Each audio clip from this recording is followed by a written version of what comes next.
राजाओं का वृत्तांत पहला भाग अध्याय 21। राजाओं का वृत्तांत पहला भाग अध्याय 21। नाबोत की हत्या और ईश्वर का क्रोध।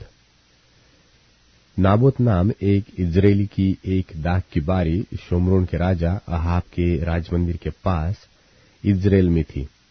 इन बातों के बाद अहाब ने नाबोत से कहा, तेरी दाख की बारी मेरे घर के पास है, तू उसे मुझे दे कि मैं उसमें साग पात की बारी लगाऊं, और मैं उसके बदले तुझे उससे अच्छी एक वाटिका दूंगा।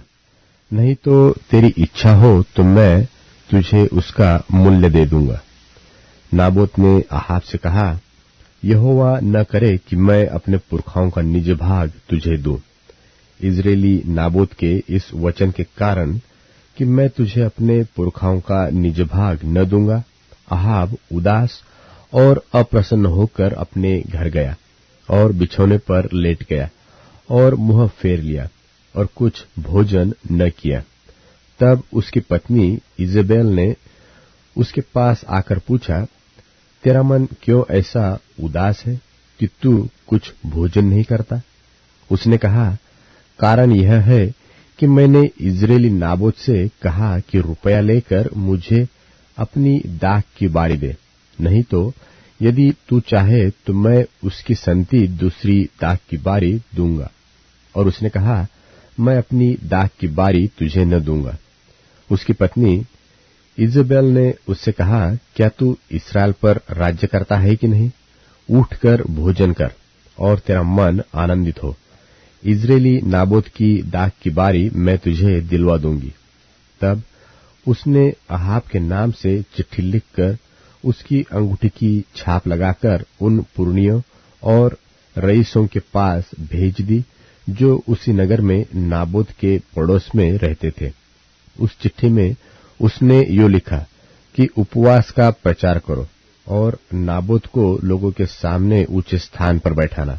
तब 2 नीच जनों को उसके सामने बैठाना जो साक्षी देकर उससे कहेंगे, तूने परमेश्वर और राजा दोनों की निंदा की। तब तुम लोग उसे बाहर ले जाकर उसको पत्थरवाह करना कि वह मर जाए। इजेबेल की चिट्ठी में की आज्ञा के अनुसार नगर में रहने वाले पुरनियों और रईसों ने उपवास का प्रचार किया और नाबोत को लोगों के सामने ऊंचे स्थान पर बैठाया। तब 2 नीच जन आकर उसके सन्मुख बैठ गए और उन नीच जनों ने लोगों के सामने नाबोत के विरुद्ध यह साक्षी दी कि नाबोत ने परमेश्वर और राजा दोनों की निंदा की। इस पर उन्होंने उसे नगर से बाहर ले जाकर उसको पत्थरवाह किया और वह मर गया। तब उन्होंने इजेबेल के पास यह कहला भेजा कि नाबोत पत्थरवाह करके मार डाला गया है। यह सुनते ही कि नाबोत पत्थरवाह करके मार डाला गया है, इजेबेल ने अहाब से कहा, उठकर इजरायली नाबोत की दाख की बारी को, जिसे उसने तुझे रुपया लेकर देने से भी इनकार किया था, अपने अधिकार में ले, क्योंकि नाबोत जीवित नहीं परंतु मर गया है। इजरायली नाबोत की मृत्यु का समाचार पाते ही अहाब उसकी दाख की बारी अपने अधिकार में लेने के लिए वहां जाने को उठ खड़ा हुआ। तब यहोवा का यह वचन तिशबी एलिय्याह के पास पहुंचा कि चल, शोमरोन में रहने वाले इस्राएल के राजा अहाब से मिलने को जा। वह तो नाबोत की दाख की बारी में है, उसे अपने अधिकार में लेने को वो वहां गया है। और उससे यह कहना कि यहोवा यो कहता है कि क्या तूने घात किया और अधिकारी भी बन बैठा? फिर तू उससे यह भी कहना कि यहोवा यो कहता है कि जिस स्थान पर कुत्तों ने नाबोत का लोहू चाटा, उसी स्थान पर कुत्ते तेरा भी लोहू चाटेंगे। एलिय्याह को देखकर अहाब ने कहा, हे मेरे शत्रु, क्या तूने मेरा पता लगाया है? उसने कहा, हाँ, लगाया तो है, और इसका कारण यह है कि जो यहोवा की दृष्टि में बुरा है, उसे करने के लिए तूने अपने को बेच डाला है। मैं तुझ पर ऐसी विपत्ति डालूंगा कि तुझे पूरी रीति से मिटा डालूंगा, और अहाब के घर के एक एक लड़के को, और क्या बंधुए क्या स्वाधीन, इस्राएल में हर एक रहने वाले को भी नाश कर डालूंगा।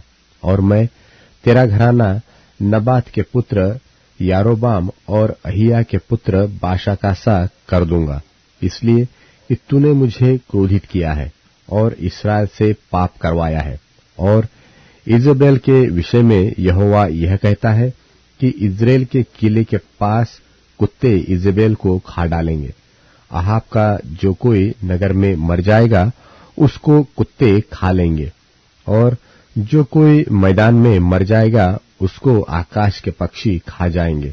सचमुच अहाब के तुल्य और कोई न था, जिसने अपनी पत्नी इजेबेल के उस्काने पर वह काम करने को जो यहोवा की दृष्टि में बुरा है अपने को बेच डाला था।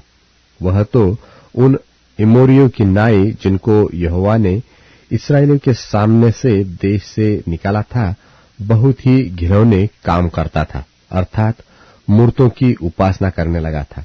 एलिय्याह के ये वचन सुनकर अहाब ने अपने कपड़े फाड़े और अपनी देह पर टाट लपेटकर उपवास करने और टाट ही ओढ़े पड़ा रहने लगा और दबे पांव चलने लगा। और यहोवा का यह वचन तिशबी एलिय्याह के पास पहुंचा कि क्या तूने देखा कि अहाब मेरे सामने नम्र बन गया है? इस कारण कि वह मेरे सामने नम्र बन गया है, मैं वह विपत्ति उसके जीते जी उस पर न डालूंगा, परंतु उसके शत्रु के दिनों में मैं उसके घराने पर वह विपत्ति भेजूंगा।